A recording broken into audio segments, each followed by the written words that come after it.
Good evening. I'm Senator Roger Marshall from the great state of Kansas. Like many of you, I waited with some unease to see how President Biden would approach this year's State of the Union address, given the unique and challenging issues facing our country. A looming recession, a war in Ukraine, an increasingly brazen China, an open southern border, and out-of-control federal spending causing record inflation, to name just a few. America is a great nation, more than capable of addressing all of these problems. But as I sat there listening, as President Biden painted a rosy picture of the current situation America is facing, I will admit I was frustrated. Frustrated at his lack of grip and understanding of what everyday, hardworking American families are going through, at his lack of urgency, and most importantly, at his lack of accountability. Throughout my life, I've taken 4 oaths to our Constitution, once when I entered military service, twice in Congress as a member of the House of Representatives, and most recently when I was elected by the great people of Kansas to serve them in the Senate. I'd like to read the preamble again now, if you don't mind.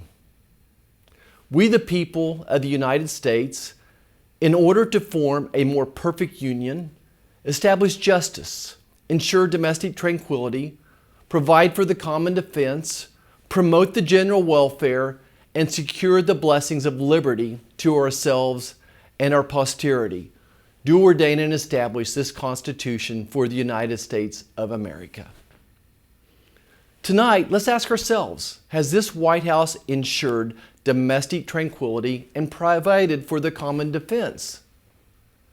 Now averaging over 8,000 encounters every day, no one can sensibly argue against the fact that President Biden has catapulted the southern border wide open. Along with allowing over 1.2 million illegal aliens to evade border control and disappear into the country has come a scourge, a slayer of our youth, the #1 killer of young adults in America, fentanyl. Unfortunately, fentanyl poisons and murders 1 or 2 young Kansans every day, and Narcan is being administered more than 10 times per day across our home state. And yes, as I've been saying now for over 2 years, Kansas is now an open border state, and our president ignores the problem. Furthermore, I don't have to remind anyone back home that just last week, Kansas was witness to the weakness of this administration and how little our enemies respect this president. Our #1 adversary casually floated an enormous spy balloon over the entire length of our country because they know our commander-in-chief is too feckless to do anything about it.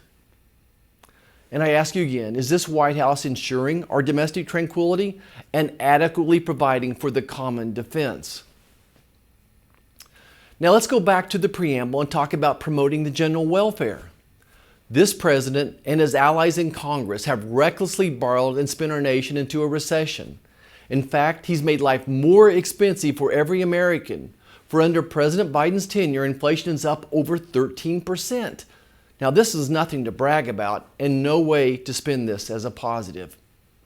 Let me emphasize that while the president can brag about increased wages, anyone who fills their car up with gas, that goes to the grocery store, who pays their rent or home heating bill, that under this president, wages are not keeping up with inflation. Put simply, no matter how you spend it, inflation is outpacing wages and Social Security checks, and Americans are feeling the pinch. Next, let us consider that despite economic uncertainty and recession clouds gathering, our president's trying to convince you that our economy is in good shape. Indeed, the president brags on a low unemployment rate, for which I'm grateful. But at the same time, he will not take accountability for the 7 million able-bodied American men not working. Men who he is paying $50,000, $60,000, up to $80,000 a year to not work. And we all wonder why he will not take accountability. Finally, let's go back to the Constitution one last time on this State of the Union night and ask, is our government securing the blessings of liberty? Or is this president seizing power away from its citizenship? Listen to this if you really would. Instead of recently announcing that he'll be extending the COVID national emergency declaration until May, President Biden should have used this State of the Union address to announce that he would be terminating the emergency today and relinquishing the supersized government powers and returning liberty to the people. Instead of spending and borrowing outrageous sums of money and saddling our posterity with generations of debt, this administration should be working with Congress to restore fiscal sanity, balancing the budget, and decreasing the burdens we will be leaving to our grandchildren. Make no mistake about it, how the 118th Congress and this president handles our national debt and our budgeting process will define the success or failure of our elected officials currently in office. All this brings me back to accountability, because it doesn't need to be this way. As we ponder this point of our history, this 2-year point of the Biden administration, as we responsibly and honestly examine our State of the Union, my mind takes me back to my boyhood hero, the 34th President of the United States from Abilene, Kansas, Dwight David Eisenhower. When Eisenhower spoke of leadership, he said leadership is nothing more than taking accountability. If this administration would simply take accountability, admit their policies do not work, that they are drowning the American people, we can still right the ship. The resiliency of our nation and our people are truly phenomenal. While the State of the Union under leadership of President Biden may not be strong, our people will always be. We are the greatest nation on earth because of the people who live here, because there are still many modern-day patriots out there, patriots I meet on every trip back to Kansas. We're still a great nation because of our hard work and our pioneer spirit, and mostly because of the values we were founded upon and the same values that ring true today.